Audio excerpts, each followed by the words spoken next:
ஹல்லேலூயா, ஹல்லேலூயா. கர்த்தர் நல்லவர். ஆமென். 3 தடவை சொல்லுமா? கர்த்தர் நல்லவர், அவர் கிருபை என்றும் உள்ளது.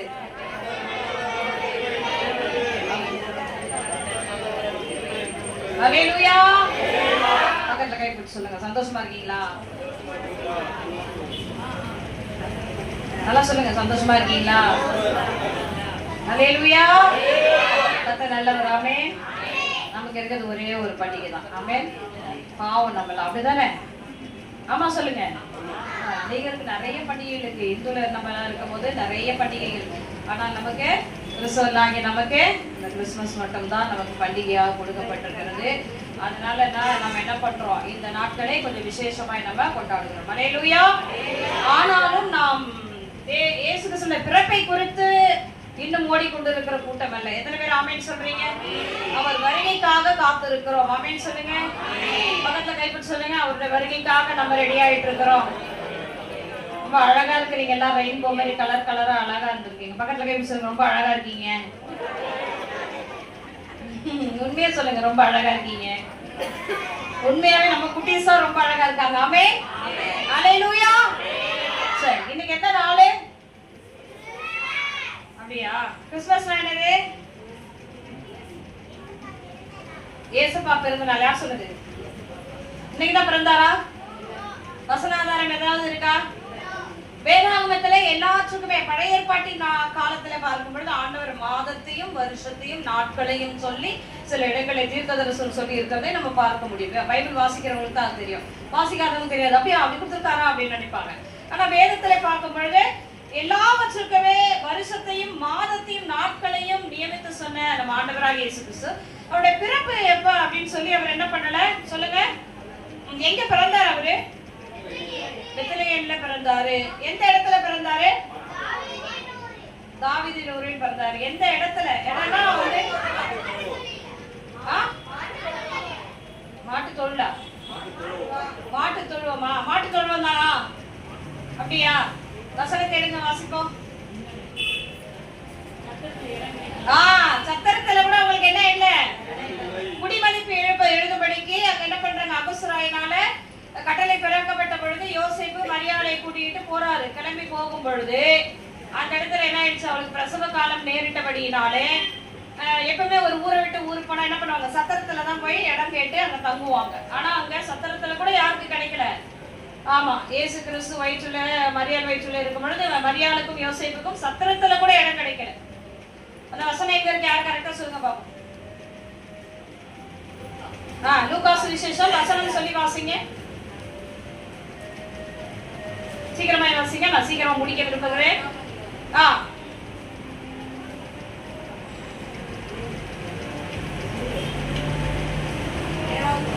வாசிமா.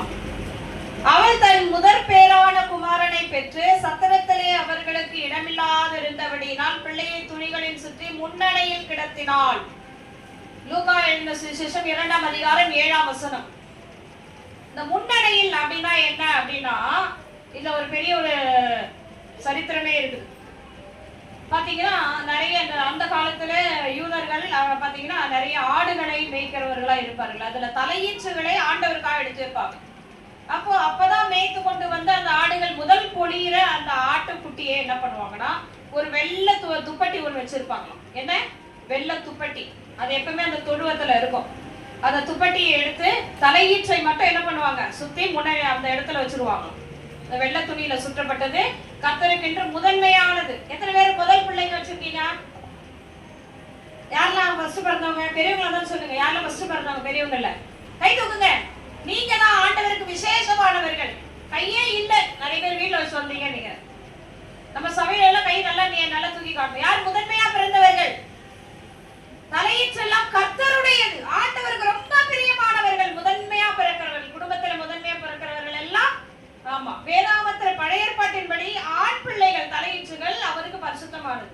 ஆனால் தேவன் நம்மை எல்லாவற்றுக்குமே மகிமையாய் நம்மை மன்னித்து படித்தருளி எல்லாவற்றுக்கும் பெண்கள் கூட சரி, இந்த ஆண் என்றும் பெண் என்றும் இல்லை. அதனால பெண்கள் கூட தலையீற்றுல முதன்மையா இருப்பார்கள். ஆனால் ஆண்டவர் அவர்களை நேசிக்கிறார். அவருடைய கரம் எப்பொழுதுமே அந்த பிள்ளைகள் எடுத்துலாம். அந்த மாதிரி இந்த ஆட்டுக்குட்டிகள்ல நல்ல கடாவை, அதாவது பார்த்தீங்கன்னா இந்த ஆடு நல்ல ஒரு பொலிவை, முதல் பொலியில அந்த குட்டியை எடுத்து அந்த துப்பட்டி, அந்த துணியில, அந்த வெள்ளை துணியில சுத்தி முன்னாடி வைப்பாங்க. அப்போ ஆசாரியர்களிடத்துல ஆட்களை வந்து அனுப்புவாங்க. சரிங்களா? இந்த மாதிரி வந்து குட்டி போட்டுக்கணும் அவர்கள் அனுப்புவார்களாம். இது மாதிரியான ஒரு சடங்காச்சாரியம் அந்நாட்களிலே இருந்தது. அப்பதான் ஆண்டவரை, அதாவது இவங்க 2 பேரும் எதற்காக வந்தாங்க அப்படின்னு சொல்லும் பொழுது 2ஆம் அதிகாரம் 1ஆம் வசனம், அந்நாட்களில் உலகமெங்கும் குடிமதிப்பு எழுதப்பட வேண்டும் என்று அகசுராயினால் கட்டளை பிறந்தது. சீரியா நாட்டிலே சிரேனி என்பவன் தேசாதிபதியா இருந்த பொழுது இந்த முதலாம் குடிமதிப்பு உண்டாயிடுச்சு. குடிமதிப்புனா அப்பயே ரேஷன் கார்டை நோட் பண்றாங்க. இந்த பிள்ளைகள் குடும்பத்துல எத்தனை பேர் இருக்கிறாங்க அப்படின்னு ரேஷன் கார்டு லிஸ்ட் எடுத்துருக்குறாங்க. அப்பயே வந்துருச்சு. நீங்க எத்தனை பேர்லாம் ரேஷன் கார்டு இல்ல? எல்லாருக்கும் இருக்கும், என்னை தவிர. அப்போ குடி இல்லையா? கத்திரி சோத்திரம் நம்ம 2 பேரும் ஒண்ணுதான். அப்ப எங்களுக்கு ரேஷன் கார்டும் இல்லை. ஆனா அந்த நாட்கள்ல குடும்பத்துல எத்தனை பேர் இருக்கிறாங்க அப்படின்றதுக்காக அங்க எழுதப்படுகிறதுக்காக இவங்க கடந்து போறாங்க. கவனிங்க 4ஆம் வசனம், அப்பொழுது யோசேப்பும் தான் தாவீதின் வம்சத்தானும் குடும்பத்தானுமாய் இருக்கிறபடினாலே தனக்கு மனைவியாக நியமிக்கப்பட்டு கர்ப்பவதியான மரியாளுடனே குடிமதிப்பு எழுதும்படி கலிலேய நாட்டில் உள்ள நாசரேத்தூரிலிருந்து யூதேயா நாட்டில் உள்ள பெத்லகேம் என்னும் தாவீதின் ஊருக்கு போனான். அவ்விடத்துல அவளுக்கு என்ன ஆயிடுச்சு? பிரசவ காலம் நேரிட்டது. சரி, அதனால இப்ப என்ன பண்றாங்க? போய் சத்திரத்துல போய் யோசேப்பு இடம் கேட்கிறாரு. ஆனா சத்திரத்துல இடம் இல்ல அப்படின்னும் பொழுது இது மாட்டு தொழுவம் கூட கிடையாது. நல்லா கவனிங்க, மாட்டு தொழுவத்துல ஆண்டவர் பிறக்கல, தொழுவத்துல பிறக்கல. ஆனா இன்னைக்கு நம்ம பொம்மையெல்லாம் டெக்கரேஷன் பண்ணும் பொழுதே ஒரு நல்ல ஒரு வீடு ஒண்ணு கட்டி ஆண்டவருக்கு ஏற்ற மாதிரி ஒரு நல்ல அழகா பொம்மைகள்லாம் டெக்கரேஷன் பண்றோம். அந்த இடம் கூட ஆண்டவருக்கு கிடைக்கல. இந்த முன்னணி அப்படின்பது நல்லா கவனிங்க, அந்த துணிகளில் சுற்றி வந்து அந்த துணி உங்களுக்கு என்னன்னு சொல்லிட்டேன். எத்தனை பேருக்கு புரியுது அந்த துணி என்னன்னு? தலையீற்றுக்காக அது வைக்கப்பட்டது. ஆண்டவர் ஒரு முதன்மையான ஒரு காரியங்களை அங்க ஏற்றுக்கொண்டார். அடுத்தது பாத்தீங்கன்னா முன்னாடி அந்த மாடுகளும் மேய்க்கிறதுக்கு, அதாவது தன்னுடைய அந்த பிள்ளை தின்னுட்டு தண்ணி குடிக்கிறதுக்காக ஒரு தொட்டி ஒண்ணு இருக்கும். அந்த தொட்டியில தான் வைக்கோலை போட்டு அந்த தொட்டியை முன்னாடி, அதுதான் முன்னணி. அந்த இடத்துலதான் இந்த துணியை சுற்றி இயேசு கிறிஸ்துவை அந்த இடத்துல வைத்தார்கள். கர்த்தருடைய நாமம் எவ்வளவு ஒரு தாழ்மையா, அல்லேலூயா.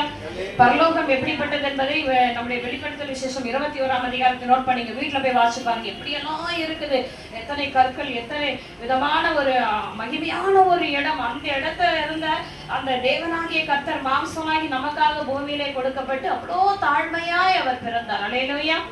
அதனாலதான் ஆண்டவர் இன்னைக்கு தாழ்மை உள்ளவர்களுக்கு கிருபை அளிக்கிறார். நல்லா கவனிச்சிங்க, சில இடங்களை நம்மை உயர்த்தும் பொழுது அந்த இடத்துல என்ன ஆயிடுது? நம்மை நாமே உயர்த்தும் பொழுது ஆண்டவருடைய கரம் அங்கே இருக்காது. நல்ல தாழ்மை உள்ளவர்களிடத்துல ஆண்டவர் அப்படியே உயர்த்திக்கிட்டே வருவார். அல்லேலூயா, அல்லேலூயா சொல்லுங்க. கர்த்தருடைய நாமம் மகிமைப்படுவதாக. அப்படித்தான் வைக்கப்பட்டது. அவள் தன் முதற்பேரான குமாரனை பெற்று சத்திரத்திலே அவர்களுக்கு இடமில்லாதிருந்தபடியினாலே பிள்ளையை துணிகளில் சுற்றி முன்னணியிலே கடத்தினார்கள். அப்பொழுது அங்க என்ன நடந்த பிறகு அந்த நாட்டிலே மேய்ப்பர்கள் இருக்கிறார்கள். இன்னொன்னு வந்து பாத்தீங்கன்னா, இது டிசம்பர் மாதத்தில் ஆண்டவர் பிறந்தார் என்பது சொல்லப்படவில்லை. மேய்ப்பர்கள் தன்னுடைய மந்தைகளை மேய்க்கிற அந்த தொழுவத்தினுடைய காரியங்கள், வயல்வெளிகளை தங்குற காரியங்கள் ஆக்சுவலி பாத்தீங்கன்னா இந்த டிசம்பர் மாதம் எப்படிப்பட்ட மாதம்? இது பனியின் மாதம். வெளியே நிக்கவே முடியாது. ஆடுகள் இந்த பனியில தாங்காது.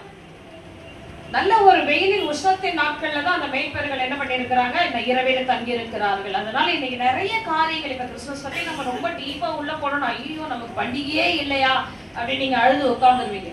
இன்னைக்கு நிறைய பேர் ஈஸ்டர் கொண்டாடுறாங்க. 40 நாட்கள் சொல்லுங்க உபவாசம் இருந்து குட் ஃப்ரைடே ஈஸ்டர்லாம் கொண்டாடுறாங்க. அதெல்லாம் உள்ள போனீங்கன்னா ஆக்சுவலி அது நம்ம ஆண்டவராக இயேசு கிறிஸ்துக்காக காக்கப்பட்ட நாட்களும் இல்லை. அவர்கள் கண்ணீர் வெடித்து மற்ற நாட்களை அனுசரிக்கிறது ஒண்ணுமே இல்லை. இன்னைக்கு நம்ம பைபிள ரொம்ப உள்ள போயிட்டோம்னா என்ன ஆயிடும்? ஆண்டவரே எங்களுக்கு மண்டையை குழம்புது, எப்படி இருக்கிறீங்க அப்படின்னு சொல்லி நம்ம ரொம்ப அதிகமாய் குழம்ப ஆரம்பித்துருவோம். இந்த காலவெளியில உங்களை குழப்ப நான் விரும்பவில்லை. எதை வேற ஆமேன்னு சொல்றீங்க? அல்லேலூயா. ஆகிலும் நமக்காக ஒரே ஒரு பண்டிகை தான் நம்ம என்ன பண்றோம். அது சடங்காச்சாரியமா என்று சொல்ல முடியாது. அநேக இடங்களை கிறிஸ்துமஸ் அப்படின்னு சொல்றது ஆண்டவருடைய பிறப்பு. நான் பாருங்க, உண்மையாக எனக்கு தெரிஞ்ச ஒரு பாஸ்டர் ஒருத்தவங்க இறந்து போயிட்டாங்க. ஒரு எப்பவுமே எல்லா இடத்துலும் சுவிசேஷம் சொல்லிட்டே இருப்பாரு. ஒரு இறப்பா இருந்தாலும் பிறப்பா இருந்தாலும் ஒரு நல்ல ஒரு வீட்டுல ஏதோ ஒரு வீடு குடி போகுதான், எந்த இடத்துல போனாலும் இயேசு கிறிஸ்துவோட பிறப்பை குறித்து, அவர் நமக்காக இந்த பூமியிலே வந்தார், அவர் நமக்காக எல்லாவற்றையும் செய்து முடித்து பரமேறி போயிருக்கிறார், மீண்டும் வருவார் அப்படின்ற வார்த்தையை சொல்லுகிறதுக்கு அவர்கள் உபயோகப்படுத்திக் கொள்கிறார்கள். அல்லேலூயா. அதுதான் நல்லது. நமக்கு சமயம் வாய்த்தாலும் சமயம் வாய்க்காவிட்டாலும் கிறிஸ்துவை குறித்து பிரசங்கிக்கிறதுக்கு சொல்லுங்க. பாருங்க, இன்னொன்னு யாருக்கு முதலாக வெளிப்படுத்தப்பட்டது ஆண்டவராகிய இயேசு கிறிஸ்துவின் பிறப்பு அப்படின்ற பொழுது, அப்பொழுது அந்த நாட்டிலே மேய்ப்பர்களுக்கு தான் முதல் வெளிப்படுத்தப்பட்டது. அவர்கள் உடனடியாக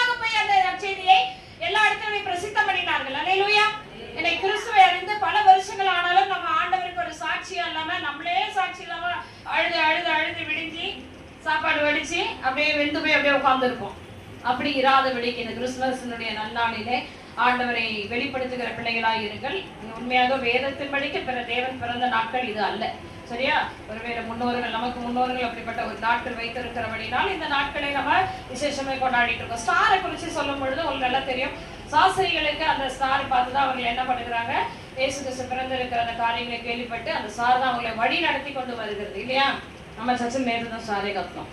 நிறைய சபைகள் நான் சொல்லிட்டே போவேன், தம்பிட்டு சொல்லிட்டே இருப்பா, எல்லா சபையிலும் ஸ்டார் இருப்பா, நம்ம சபையில மட்டும் கட்ட முடியலப்பா அப்படின்னு. ஆனா நேற்று தான் ஸ்டார் கோச்சிக்கிட்டு மேல போச்சு, போவேனா போமாட்டேனான்ட்டு நேற்று நைட்டு தான் சரி போ உனக்காக அப்படின்னு சொல்லி மேலே ஏறி போய் அந்த ஸ்டார் வந்து ஒரு வழிகாட்டியா இருந்தது. சரிங்களா? ஒரு வழிகாட்டியா இருந்தது. அதுக்கு வசனாதாரம் மத்தேயு சுவிசேஷத்திலே நம்ம பார்க்கும்போது 2ஆம் அதிகாரத்திலே முதல் வசனத்தை யாரும் வாசிங்க. ஏரோது ராஜாவின் நாட்களில் யூதாவில் உள்ள பெத்லகேமில் இயேசு பிறந்தபோது கிழக்கில் இருந்து சாஸ்திரிகள் எருசலேமுக்கு வந்து வருகிறாங்க. இந்த சாஸ்திரிகள் யார் என்றால் எல்லா தீர்க்கதரிசன புத்தகங்களும் அவர்கள் கையில இருக்கும். சத்தியத்தை வேதத்தை அறிந்தவர்கள். இப்படி ஒரு நட்சத்திர வானத்திலே தோன்றும். இப்படிப்பட்ட காலகட்டங்களே யூதருக்கு ராஜாவாய் பிறக்கிறவர் ஒருவர் வருவார், அவர் அந்த ஜனங்கள் இருளில் இருக்கிற ஜனங்களுக்கு வெளிச்சத்தை கொடுக்கும்படி வருவார் என்று சொல்லி வருகிறார்கள். ஆனா அது காலகாலமாக உங்களுக்கே தெரியும், யாத்திரா புத்தகத்தை பார்க்கிறோம். பிள்ளைகள் அமைதியா இருங்கம்மா. யோசேப்பை அறியாத வேறொரு பார்வோன் மன்னன் வரும் பொழுது இஸ்ரவேல் ஜனங்களை அந்த இடத்துல ஒடுக்கினான் அப்படின்னு சொல்லப்பட்டிருக்கிறது. அப்படிதானே? எத்தனை பேர் பைபிள் வாசிச்சிருக்கீங்க? அல்லேலூயா. யோசேப்பை அறிந்த பார்வோன் இருக்கும் பொழுது அங்க இஸ்ரவேல் ஜனங்கள் நிம்மதியா இருந்தாங்க. ஆனா அந்த மன்னன் இறந்த பிறகு, அந்த பார்வோன் இறந்த பிறகு அடுத்தடுத்து அந்த ஜனங்கள் பெருக ஆரம்பித்த உடனே அவர்களை வேலையிலும் அடிமைத்தனத்திலும் புகத்தணும்னு சொல்லி அப்படி ஒரு காலங்கள் இருந்தது.